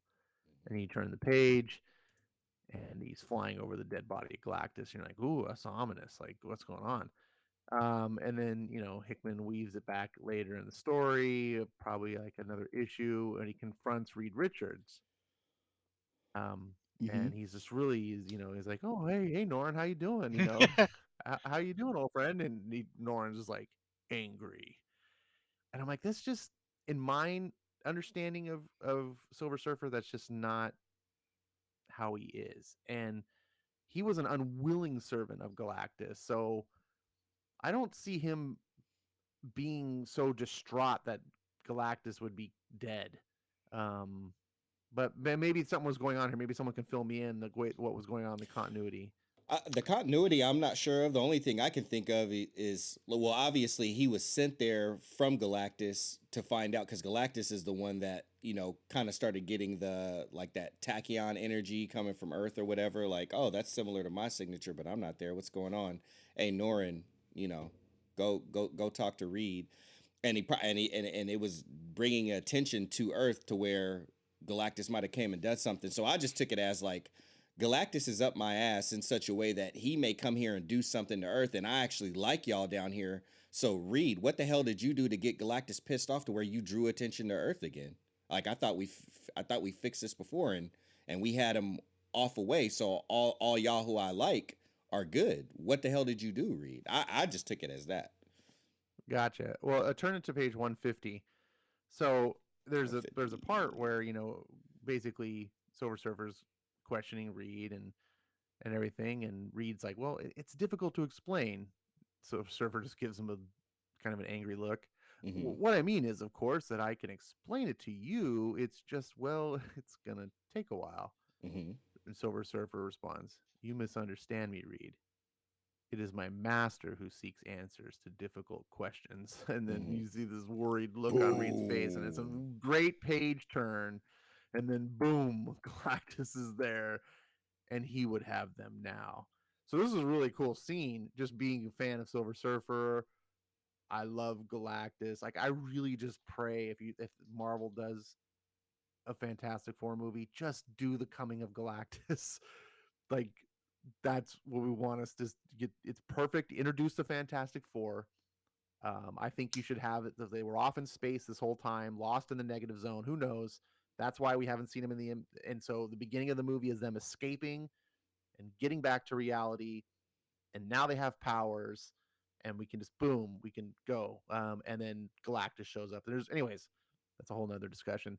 But yeah, this is a great scene. This is great Epting art. That upward shot of Galactus is so imposing. Um, but so yeah, so that's the scene I wanted to touch on, and those are the questions I just had. Like, it just felt really like Silver Surfer felt more like Galactus's herald, and I'm used to a Silver Surfer that's been freed and is independent. So this wasn't ringing, but I wasn't really into comics during this era, so there might have been something going on I wasn't aware of. Yeah, I have to. I wasn't too. I read like some of the Guardians of the Galaxy stuff, but that didn't have Silver Surfer in it. So I don't know if he had gotten back into being a Herald of Galactus or not. It sounds like he did. Yeah. Uh, but yeah, I don't know off the top of my head for sure. That might be a Breen question next time I see him. But I do love this whole shot though. Like, I love how Hickman, like, he did this with Namor and he did this with the Inhumans. I love how he started to bring in like all of these outside and orbiting figures that are crucial to the Fantastic Four lore, and he just started to like slowly draw them in to where they would have these crucial parts in the story. Me definitely likey. Yeah. I only have one more to share. Does anybody have? Well, we can all do one more thing to bring up or share before we close it out. Twin, you got one more? If you Yeah, don't, I it's got one okay. more. Yeah, what you got? I got one. You kind of touched on it actually. The Future Foundation kids. Mhm. Man, I love these kids. They're Me just all just too. God dog it, man. They're fun. Yeah, like you were talking about little Bentley. When they're fighting off the Annihilus bugs, and he's got his little bomb. Like, he says "I love you" to the bomb and kisses it Yes. and throws it. I'm like, this kid is a psycho, but it works. Um, there's a great scene. I love this scene with Franklin. So we talked about it last week, how Franklin and Leech they're like best bud, like they're partners, their buddy system. Reed has it that way because Leech is around Yes. to keep Franklin's reality altering powers at bay. Well, Mhm. there's this scene where the Annihilus bugs are attacking and Leech is just Punch! saying punch, Punch! punch, punch. And so Val throws a tool at him and hits him in the head, knocks him unconscious. And I think she turns to Ben or Johnny, and she's like, "Oh, he wanted to be unconscious." And you're like, "It's because once he's unconscious, he can't control anyone's mutant power." So that's where Franklin just like powers up and just starts going crazy. Like that's the scene right there. You see him just like powering up, like getting ready to go like Super Saiyan, like he's just ready to go and just start attacking bugs. So because they're kids, but they're also really dangerous kids. It's like the little baby from The Incredibles. Like it's such a cute little thing, and it's like, oh, okay, but it could kill you. Um, Right. but that's so these are all great. Like there's fun scenes. Like you can have a lot of fun with them being kids. But the biggest scene, the one that impacted me the most with these kids, it's in the Dragata issue. So Oh, yes. of course it's gonna hit. It's actually right before the scene you were talking about with Ben and Thor and the Hulk. They're in this classroom, and they've done their little assignment, giving the thing his potion and everything. So yeah, you can even see right there. There's like our list of things to do, or a list of things to do. There's all these different things, and so the kids are just they're just staring. They're just like, and Val's up there at the classboard, so she just starts erasing it, and then she writes just one thing on their to-do list, and it's kill Annihilus because of what he did to Johnny. And they're all just so now you've got a bunch of little genius kids, but you also got a bunch of genius superpower kids. And it's like they're making it their goal to wipe out Annihilus. I was just like, dang, the kids are going like on a Punisher spree. Uh, I mean, that's the part that hit me. I'm like, and this is Valyria too leading it, so it's like the youngest probably of the kids. And again, this is where okay, if she's 3 years old, and if you're keeping the 3 years old, okay, maybe it's not as believable as if she were like 8 or 9, but still, just the whole concept of her being like the youngest one, and be like, yo, we need to go kill this son of a bitch. Yep. Uh, yeah, it's just is crazy. Yeah, man. And especially, like the whole thing with like children being innocent, you know what I mean? But Hmm. like Yeah, they watched it all and like just a little bit of that it mainstream. changes them. Yeah, They like lost their they innocence a little bit right there. well, Yeah. they literally like they were the line of defense between the Annihilus wave coming into the main reality or the main universe. So yeah, they they're killing bugs and getting exposed to all this violence.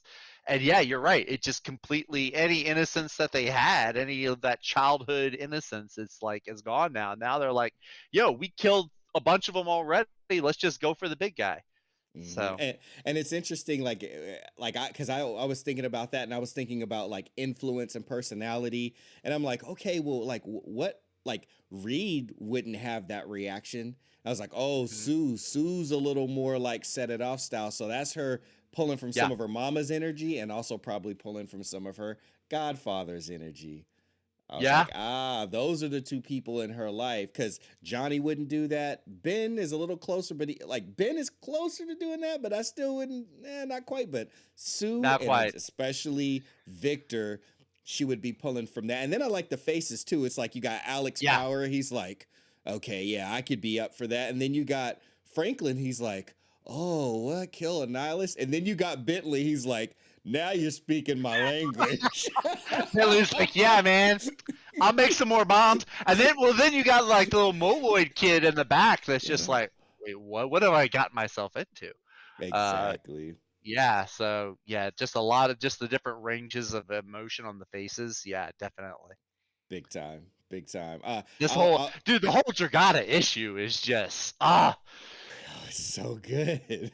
It's like so good. I didn't even get into the scene where Reed confronts like the little Annihilus envoy. like he takes the ultimate nullifier and he's like talking to the little bug guy and he's holding up Johnny's tattered uniform. Yo, that part Like, was so messed up, bro. Like he God, went and got the oh my ultimate God, nullifier and he was like, Reed again, like because effectively this is like, they're going through the stages of grief, right? So right, they're going through the yeah, different stages, like acceptance, anger, like all of that stuff. So he's mm-hmm. like, bargaining. So this is him Bargaining, yeah, bargaining. He's gonna get the ultimate nullifier, and he's like, if y'all don't give me my brother back, my stepbrother, I am going to nuke this whole I'm gonna turn this negative zone into the positive zone real fast. And bro, they just, oh, is this what you want? You want your fourth? And I'm just like, bro, he it's just so, turns and his just the head and little bug closes is it. just so creepy too. Like, it's just so unnerving. It's like because it's like this little kid, which I mean, is also think about it, it's how Reed probably sees Johnny too, is like the little kid brother. Is Yeah. so yeah. There's just so many layers to that. It's, That's yeah, crazy, man. Okay, so it's mine bonkers. mine is more tied into the kids. We'll take it back on a bit of a light note, and then if Ash got one more, we'll cover that, and then we'll wrap up. So mine is back on the light note. I just love the kids, man. I love them. So I just love this scene because they just finished, giving the Yancey Street guys, a beat down. Ben goes back to his home street, his hood, runs into some cronies, runs into some ops, lays them out, and he's like, "Oh yes, Franklin," and then he punched me right in the kisser. Wham! And they're like, oh, and I just love the little Moiloid kids. They're like, oh, he hit the Ben? This is wrong. The Ben should not be hit. Ben hitting is very, very bad. I That's love these little Moloid kids. I love him, bro, because they're all about Ben. Like he saved them, he saved their lives. Like he is their fearless leader. Like they are all about the Ben. The Ben saved them. The Ben came to their rescue. They are down for the Ben until the lights go off and everybody leaves and it's locked up. They are down. They are ride or die for the Ben. So I just like out of everything that was taken out of that, they're just like, oh, he hit the Ben? Like they just can't believe it. They're like, someone hit you, but you're so big and strong. Someone hit you? This is very, very bad. The Ben should not be hit. I just loved it, man.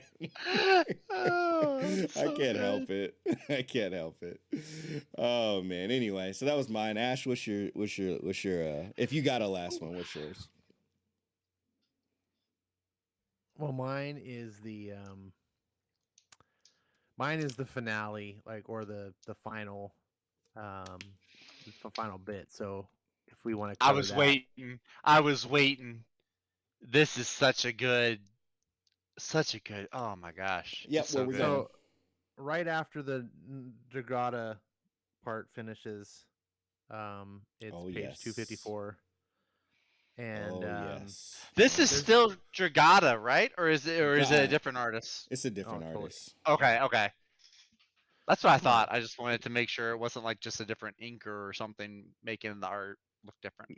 Yeah, Mm-hmm. I don't know who this artist is, but this story almost feels Oh, like it's a Mark side Brooks. short. It's But who? Mark Brooks. It's Mark Brooks. Yeah, I just Seriously? looked. Yeah, I just looked at the credits. Dragata, artist uncles Mark Brooks. Huh. So this uncle's, it feels like a short story, which makes Mm, sense because Dragata did 4 pages. This comic was probably like a backup feature. It takes place on day 14, which the Dragata story wraps up on day 29. Um, so we just have this scene where Spider-Man just flying through the city and he comes across Franklin sitting on the roof of the Baxter building. It's probably not safe to sit on the edge of a skyscraper like that, but but when you can as control reality, yeah, but they don't parent. I don't know. Parent. This is a weird thing. Like the parents don't know that he can. But whatever. That's not the point. so Spider-Man just comes along, and hey, Franklin has the whole thing, and then you go out to get like hot dogs, and it's just kind of like sweet and sentimental, and overall, like, it really worked for me. But there's a peak scene where Spider-Man's relating to Franklin, and Franklin is hanging from the webs. And it's kind of a creative illustration scene too, where Spider-Man's hanging upside down, talking to him. I really like the creative vision there. Um, and Franklin kind of confesses, he's like, "Can I tell you a secret, Spider-Man?" And Spider-Man says, "Oh, of course you can." He looks and says, "I think I could have stopped Uncle Johnny from dying." And that goes back to when I covered that scene and I said how Franklin made a comment, this really innocuous comment is like, we can give you more time, and no one really listens to him. At the time, I was like kind of scratching my head, and I should know better from Hickman, but I was like, wait, he just said he could control time. Wait, why is no one listening to this kid? Like, but it makes sense. Like, he's I don't know how old he is, like 9 or something. Like, in the middle of this massive catastrophe, no one adult in their right mind is going to stop and listen to the 9-year-old kid. Like, it just it's like, so I was like, okay. But I love how this scene comes together because it explains, like, he knows this. I think I could have stopped Johnny from dying. And Spider-Man looks back at him and says, "Well, I promise I'll keep it to myself. But can I tell you one? Uh-huh. I know I could have stopped my uncle from dying." "Really? Really? Why didn't you?" "Because I was young, and because I didn't understand how important every single decision we make is. Because I had to learn that when you have gifts like ours." Oops, sorry, I'm trying to read here in small print. I have to learn because I had to learn that when you have gifts like ours, you don't think about yourself first. You think about how lucky you are to have them, the powers, that is, and how much other people need help. It's what my uncle would have wanted from me, and it's what your Uncle Johnny would want from you. Understand? Yeah. So I just thought this was really kind of touching because, obviously we're still dealing with the death of Johnny Storm. This is epilogue. Franklin's having to deal with. Remember, there was a part in the previous stories where they had that whole scene where he takes them out on the town.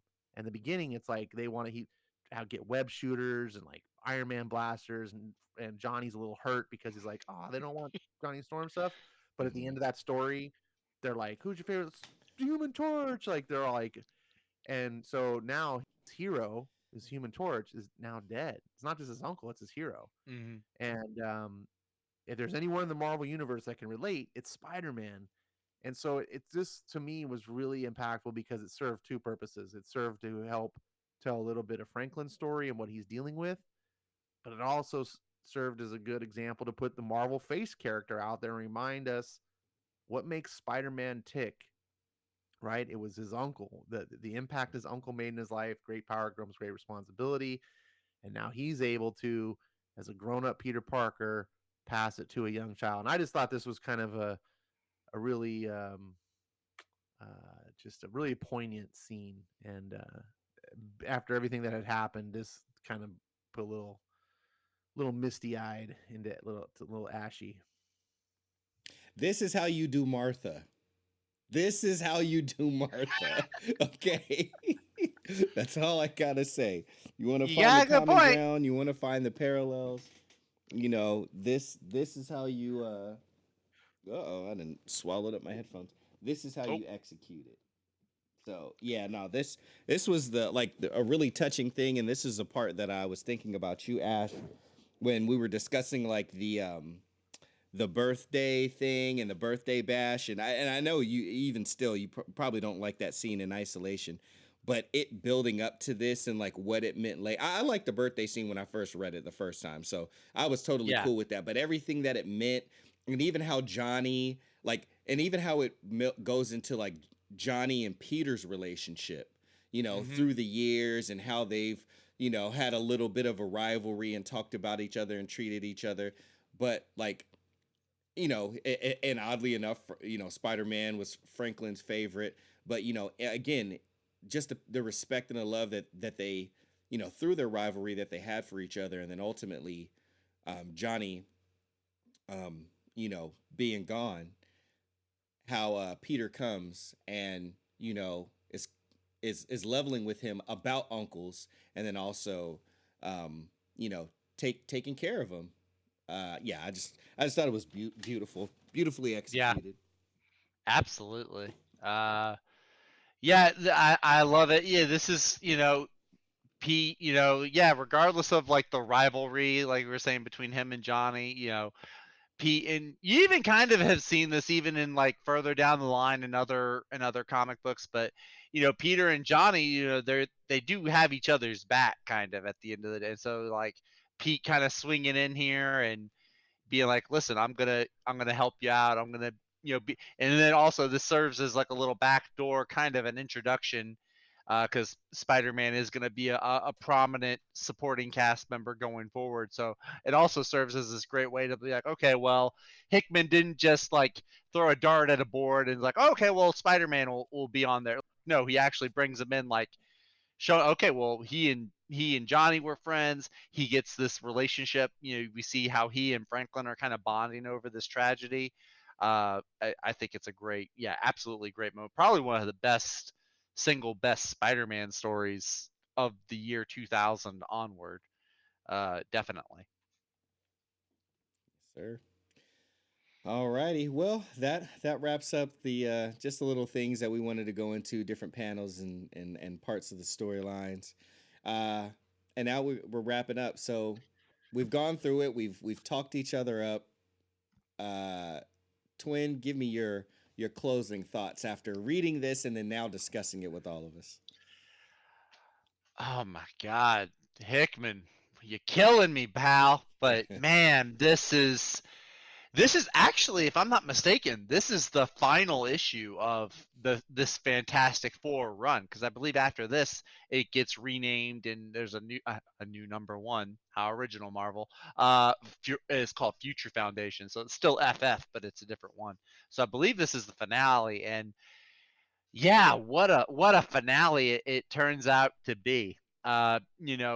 It's incredible how Hickman is able to pay off on like this whole growth and maturity and evolution of the Human Torch, and but even though that's like the big payoff, he still has other projects growing and brewing in the background. The stuff with Namor, the stuff with Galactus, the stuff with, and you like, for every one big payoff that Hickman has, he's got like three or four more still gestating there, and they're just like, you know, more stuff is going to be coming down the line. And so yeah, this is just fantastically done. Pun not really intended, but poetically it fits in there. Um, yeah, just there's just so much good. There's the positive stuff, and there's the lighthearted stuff. Like the sci-fi is really well written, I feel. But I mean, where the impact comes from is that emotion. It's that, it's like Ash was saying. It's like you can even see, like if you're looking for it, you can see Johnny's death is being telegraphed. You can look for the clues and hints that, yeah, he's going to be the one that ends up biting it. But just the way that it's built up to, the way that it's written, it's not just a for shock value death that like so common like what we have these days. It was just wonderfully handled, and in even the aftermath, I feel like a lot of times when someone dies in the comic these days, one of the things that's missing that it doesn't hit as hard is because you don't get the impact left on the characters that are left behind. Doctor Strange, or if it's who who else? Justice League. Justice League. Maybe they showed like a few pages of a memorial service, but that Alfred. Alfred's another one. Yeah. It's Uh, just like but everyone's just just forgotten about him. the level of attention though and care that Nick Dragata and Mark Brooks, that shocks me that it was Mark Brooks. Just the level, and that whole epilogue issue, building off of the emotion and the way where these characters are at. Like, we didn't talk about it, but Sue's face and the Dragot, like the panels that show her, because that's her brother. She's like the blood relative of Johnny Storm. So just all that emotion that's wrapped up in that issue really solidifies and seals. And frankly, to me, of all the deaths that were happening in comics around this time, there's like, okay, I think Batman had died a few years ago, and then Captain America was the big one. I remember Captain America's death being like in the news. Out of those three, though, this is the one that hits the hardest. Like, okay, yeah, Captain America was big because he's Captain America, and Batman, of course, goes as Batman. But this was the one, like, and maybe I'm saying it because I've just read it recently, but I remember reading Batman's when I was a kid or when I was younger, and it didn't hit me with the emotional gut punch that this did. So yeah, just the care and the amount of care that went into it just blows my mind. So yeah.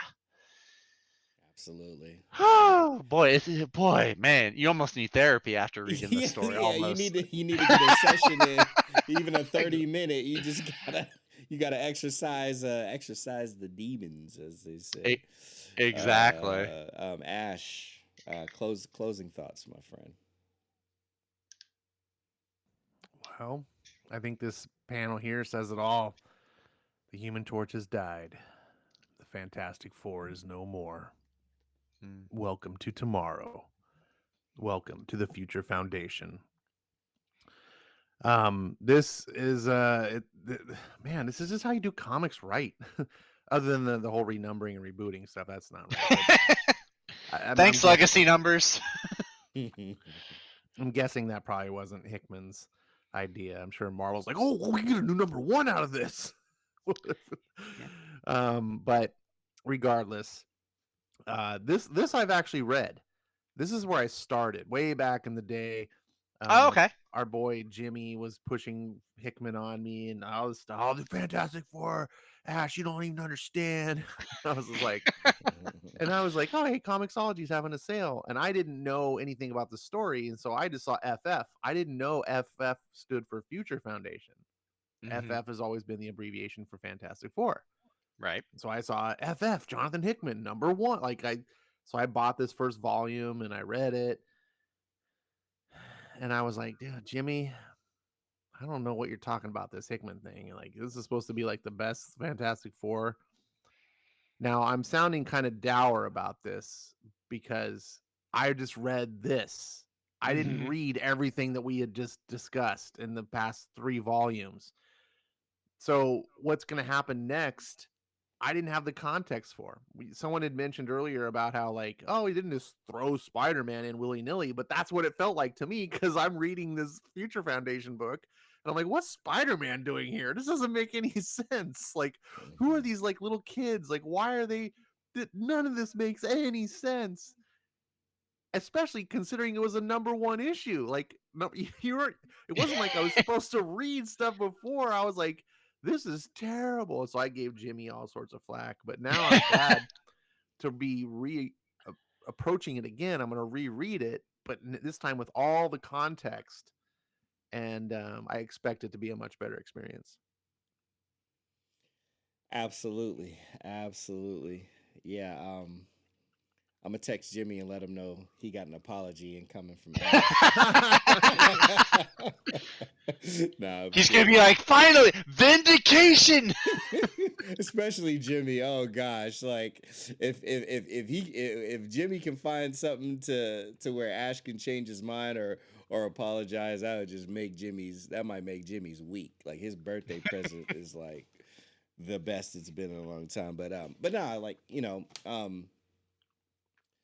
yeah, this thing packed such a punch, and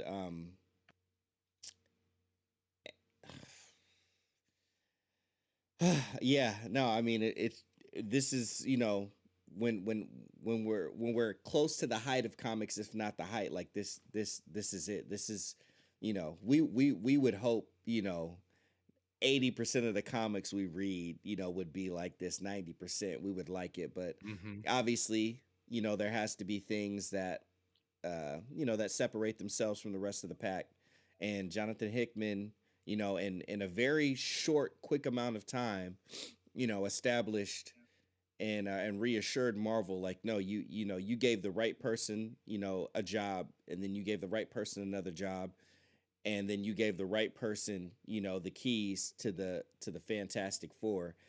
And then, I mean, it got to such a point where they were like, "Hey, drive this thing home. Like, we're like, wrap up Fantastic Four. You did such a great job. We're gonna have you wrap up the Ultimate Universe. We're gonna have you wrap up 616. Like, you are going to be the finale. You're going to be the last song of the night. You're gonna be the last song on the set list that everybody hears. It's gonna be that song. It's gonna be the last one that they hear for the night, but it's also gonna be that one that everybody loves and was waiting for the whole entire set list. They gave that to Hickman, and he proved them, right for doing so. Um, Future Foundation is very interesting.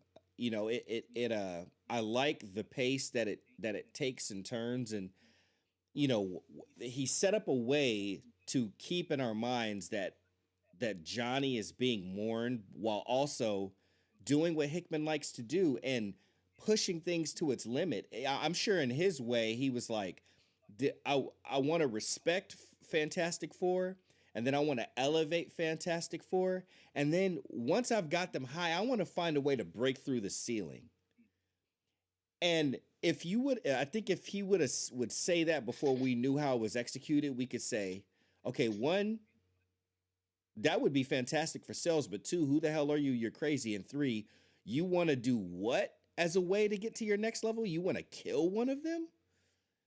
You're off your rocker, man. But he does it in such a way that honors the character and honors the history and so many other parts, to where once you Mhm. get to this next one with context, you see where he was really trying to go, and you're able to follow him on that ride. And I think he nails it. I'm gonna keep it at that, because we're gonna talk about some things. I don't I do have some slight criticisms about the Future Foundation, but like, I still love it. But it's just, I'm I'm curious. Like, we mentioned Dragata, and I think someone mentioned, like, oh, like, he could do this and so much more.